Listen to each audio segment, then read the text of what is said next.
बच्चों तो कैसे हो आप सब। उम्मीद करती हूँ सभी बच्चे एकदम मस्त झकास और जबरदस्त यहाँ पे होंगे।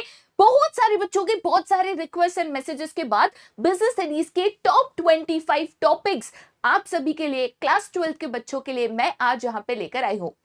8 साल से ज्यादा का एक्सपीरियंस मुझे यहाँ पे हो चुका है 11th और 12th को कॉमर्स में यहाँ पे पढ़ाते हुए, और इसी एक्सपीरियंस, इसी पेपर एनालिसिस, सालों के पेपर देखने के बाद मैं ये कह सकती हूँ कि ये 25 टॉपिक कर आप एग्जाम में चले जाइएगा, आपका पेपर आपको इसी में से देखने मिलेगा। ठीक है, चैप्टर वाइज ये इंपॉर्टेंट टॉपिक्स मैं आपको दे रही हूं।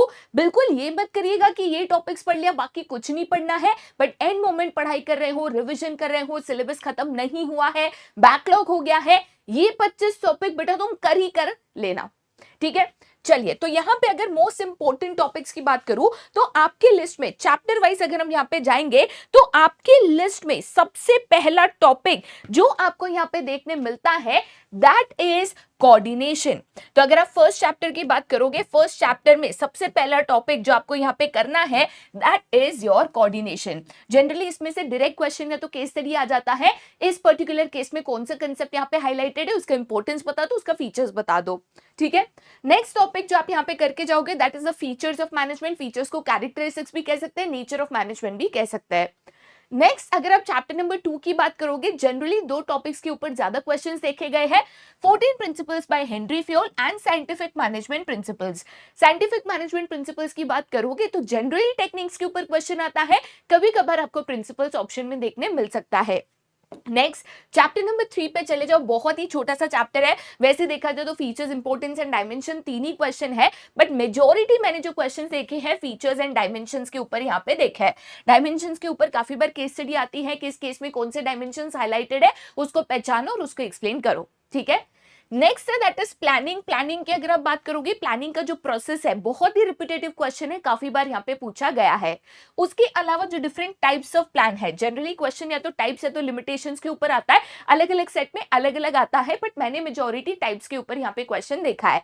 अगर आप लिमिटेशंस कर सकते हो उसको करके जाना, हो सकता है कि आपको वो सेट आ जाए जिसमें लिमिटेशंस ऑफ प्लानिंग यहाँ पे पूछा हो। ऑर्गेनाइजिंग पे आओगे तो दो क्वेश्चंस बाबू तुमको कर कर जाना है, दैट इज ऑर्गेनाइजेशनल स्ट्रक्चर, जिसमें फंक्शनल एंड डिविजनल स्ट्रक्चर तुमको करके जाना है। ऐसा क्वेश्चन आ सकता है कि इस पर्टिकुलर केस में कंपनी कौन सा स्ट्रक्चर यहाँ पे अपना रही है और उसके एडवांटेजेस बताओ या उसके लिमिटेशंस बताओ। नेक्स्ट टॉपिक जो आप करोगे that is delegation and decentralisation. या तो इनमें डिस्टिंग्विश आ सकता है डेलीगेशन और डिसेंट्रलाइजेशन में, या तो क्वेश्चन आ सकता है इसमें कंसेप्ट कंपनी इस्तेमाल कर रही है वो पहचानो और उसका इंपॉर्टेंस बताओ। राइट, स्टाफिंग पे अगर आप आओगे, 3 क्वेश्चंस बाबू तुम बिना भूले यहाँ पे करके जाना। एक है internal and external sources of recruitment. Question अलग अलग तरीके से आता है, या तो टाइप्स पे आ जाता है या तो कौन सा सोर्स इस्तेमाल कर रहे हैं उसके एडवांटेजेस लिमिटेशंस बताओ। Benefits of training, very very very very repetitive question है, काफी साल से पूछा जा रहा है। एंड लास्ट सिलेक्शन प्रोसेस, जिसमें सिलेक्शन टेस्ट के ऊपर भी अलग से क्वेश्चन बनकर आ जाता है। नेक्स्ट अगर हम डायरेक्टिंग की बात करें तो उसमें 2 क्वेश्चंस बाबू तुमको कर जाना है। बैरियर्स टू कम्युनिकेशन प्लीज कर जाना, 95% प्लस चांसेस है ये क्वेश्चन एग्जाम में आएगा।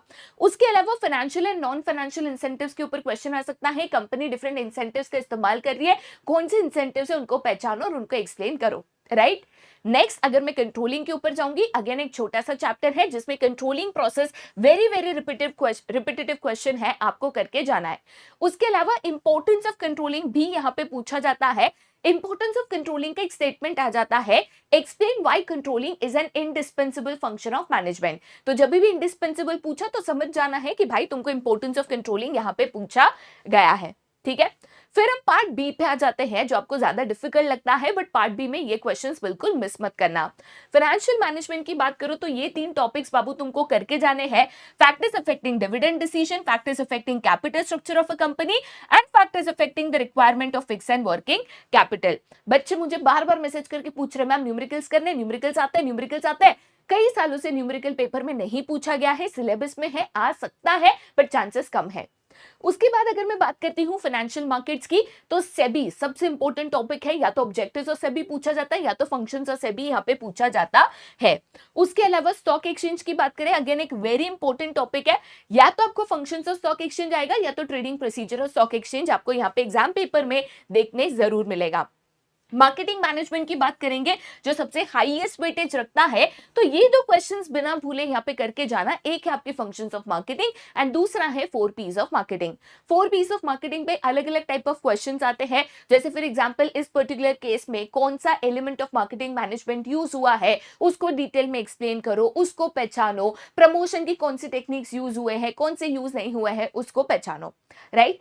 उसके बाद अगर हम चैप्टर नंबर 12 पे आ जाए तो क्वेश्चन आपका राइट्स एंड रिस्पॉन्सिबिलिटीज पे घूमता रहता है। कभी राइट्स एंड रिस्पॉन्सिबिलिटीज दोनों केस में पूछ लेते हैं, कभी सिर्फ राइट्स यहाँ पे पूछ लेता है। क्वेश्चन आता है किस पर्टिकुलर केस में एक्सप्लेन द राइट जो यहाँ पे वायलेट हुए हैं, एक्सप्लेन द रिस्पॉन्सिबिलिटीज जो कंज्यूमर को निभानी चाहिए थी एंड सो ऑन, राइट। तो 12 के 12 चैप्टर के मोस्ट इंपोर्टेंट टॉपिक्स मैं आपको यहाँ पे दे चुकी हूँ। इतना कह सकती हूँ कि भाई साहब ये 25 टॉपिक मेरे दोस्त यहाँ पे कर लेना, ठीक है, और यही 25 टॉपिक में से आपको पेपर यहाँ पे देखने मिल सकता है, ठीक है।